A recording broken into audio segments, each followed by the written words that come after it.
Okay, chapter 2 Science Microorganisms. Today's topic is food preservation. Food preservation methods कौन कौन से हैं उसको डिटेल में आज डिस्कस करेंगे. The process by which spoilage of food is prevented using suitable chemicals और physical method is called food preservation. तो फूड प्रिजर्वेशन का यहाँ पे जो डेफिनेशन है वो हम मार्क कर लेते हैं. The process by which spoilage of food is prevented using suitable chemical or physical method is called food preservation. उसके methods नीचे है. नीचे दिए गए सारे के सारे methods मैंने ऑलरेडी क्लास में आपको नोटबुक में डिक्टेट करवाए थे. एक बार फिर से उसका रिवीजन कर लेते हैं. First is drawing. इसमें ऑर्डर चेंज है. जो मैंने आपको मेथड्स लिखवाए हैं अगर उसके अकॉर्डिंग जाना है तो फिर हम शुरू करते हैं प्रिजर्वेटिव से. सो प्रिजर्वेटिव हम फर्स्ट टॉपिक ले लेते हैं क्योंकि वो फर्स्ट टॉपिक मैंने क्लास में करवाया. आपको हायरार्की ज्यादा वो समझ में आएगी. So sodium benzoate and sodium metabisulphide are common preservatives जो यूज होते हैं माइक्रो ऑर्गेनिजम्स के ग्रोथ के लिए और उसके प्रिवेंशन के लिए. और they are added to pickles and also in jams and squashes. ठीक है. उसके बाद है next preservation by common salt. Common salt की वजह से हम लोग क्या क्या प्रिजर्व कर सकते हैं. मीट और फिश अगर नॉनवेज है तो, और आंवला, raw mango and tamarind. Next है प्रिजर्वेशन बाय शुगर. उसमें हम लोग जैम्स, जेलीज एंड स्क्वॉशेस प्रिजर्व कर सकते हैं. और इसकी वजह से क्या होता है, जो बैक्टीरिया का ग्रोथ होता है वो इनहिबिट हो जाता है. नेक्स्ट है preservation by oil and vinegar. Oil and vinegar की वजह से स्पॉइलेज ऑफ पिकल्स उसको प्रिवेंट कर सकते हैं because bacteria can not live in such an environment. जैसे कि विनेगर हो गया एसिडिक मीडियम, तो उसमें बैक्टीरिया सर्वाइव नहीं कर पाएंगे वो एनवायरमेंट में. ठीक है.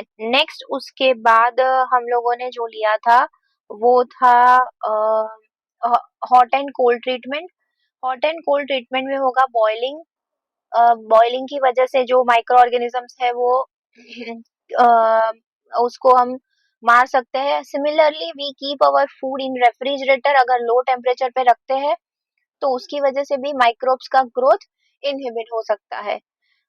नेक्स्ट है that is pasteurisation. Pasteurisation use होता है for preservation of milk specifically. It evolves the process of heating milk to about 70 degrees for 15 to 30 seconds. उसकी वजह से जो उसके बैक्टीरियाज है, जो माइक्रो ऑर्गेनिजम्स वो मर जाते हैं and then cooling quickly to a very low temperature.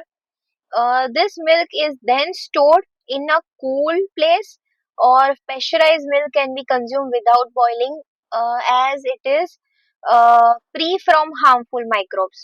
उसको फिर पैकेट्स में भर के स्पॉइल करने मतलब स्पॉइल होने से बचा सकते हैं. Pasteurisation was discovered by Louis pasture. ये याद रखना है, मोस्ट इम्पोर्टेंट है. उसके बाद है हमने किया है वो topic proper storage and packaging. Proper storage and packaging में है कि dry fruits and vegetables are sold in sealed and air tight packets to prevent the attacks of microorganisms. और एक also there is a method कि अगर हम water part को उसमें से रिमूव कर दे, उसके मॉइस्चर को उसमें से एब्सॉर्ब कर ले, तो माइक्रो ऑर्गेनिज्म का ग्रोथ स्टॉप हो सकता है. Vegetables, pulses, spices and dry fruits are preserved by this method.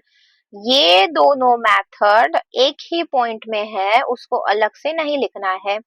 और बाकी के जो अनमार्क्ड पॉइंट है वो आपके नए वाले टेक्स्ट बुक में रिमूव हो चुके हैं, तो वो आप लोगों को नहीं लिखने हैं. सो आज का टॉपिक था फूड प्रिजर्वेशन. जितना भी हाईलाइट किया है, हाईलाइटेड टॉपिक मतलब पॉइंट्स है, उसको आपको लिखना है प्रॉपरली और एक बार फिर से रिवाइज करके याद कर लेना है.